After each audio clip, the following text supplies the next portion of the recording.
Hello everyone, this is Dr. Ayaba, the leader of the Ambazonian Liberation War. This is my first TikTok video, and I would like to draw the attention of everyone about the Ambazonian struggle.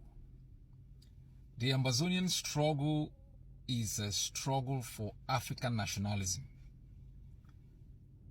For the past 60 years, different African states were offered political independence that were intrinsically tied to Western political, economic, and social systems. In the wake of independence, many nationalist leaders were able to convince the population that our collective struggles was against white imperialism. Many Africans submitted themselves to that argument and allowed these nationalists to dismantle pluralist societies and install autocratic systems. These systems were either overthrown or they perpetuated themselves 30 years later into what we have today as one-person rule on democratic political thuggery that has usurped African nationalism. What Ambazonians are fighting for is not only political independence that gives us the opportunity to shape our societies according to our values and our own realities, but to build a socio-economic reality that is reflective of who we are, our environment, our cultural values, and our resource realities. True independence means having ownership of the institutions of the state, institutions that are a true reflection of the indigenous values of the people who live in those environments. All other forms of independence within the continent are tied to either some Western imperialist system or are striving to become part of some other imperialist system. We need true independence. True independence is going to create an environment within which our true selves can be reflected, our ingenuity can be reflected, and a sense of ownership of our successes and our failures. The Ambazonian struggle for independence is not simply some form of another struggle to create another state.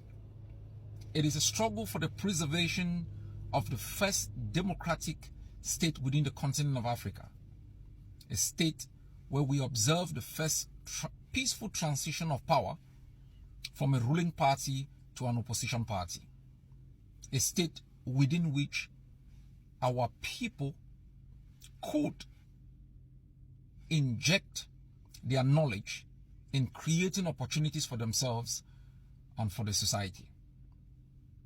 We are fighting to build a society that can harness our potentials. You would think that in the 21st century, every home should be lighted. Every street should have the potential where there is enough energy for small businesses and local industries. That the amount of sunlight that we have in the continent, properly captured, is going to power our economy.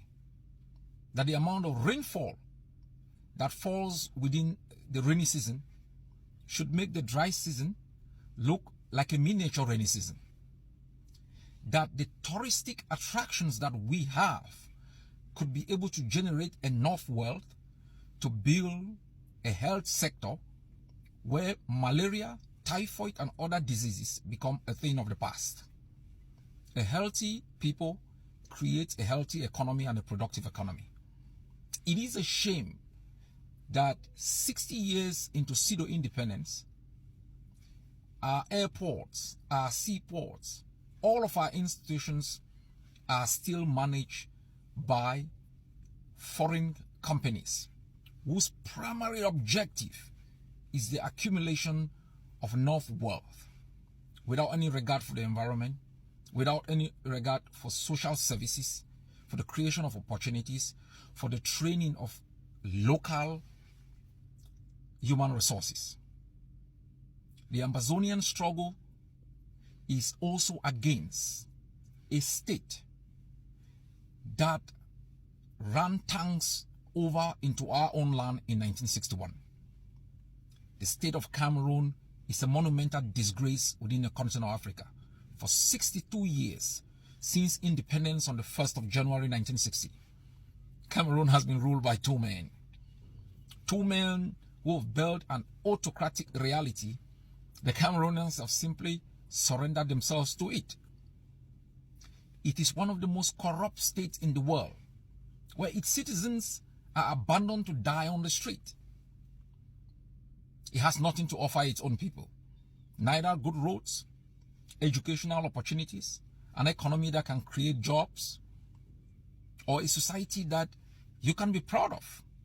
And if a state has nothing to offer its own people, it definitely has nothing to offer the people of the occupied state. I'm definitely very sure that Ambazonians will rise up to the moment to make sure we challenge this system and make it something of the past. Let it be redundant, not only to create an opportunity for Ambazonians, but to create an opportunity for Cameroonians. I have said repeatedly, if we had our way, we will move Cameroon as our neighbor and bring in another neighbor. But we don't have that reality. We had our way, we build the biggest wall that separates us from them. Ambazonia is a reality. It will be a reflection of the kind of independence, be it political, economic, or social independence, that the people of Africa desire. An independence that reflects us. That is us.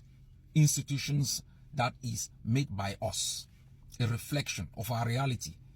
And when I talk of reality, I'm not talking the kind of reality that is repugnant of the respect of human rights, of the respect of pluralism, of equal opportunity for everyone that lives in that society, where states are not created for the purpose of tyranny, but to safeguard the nation.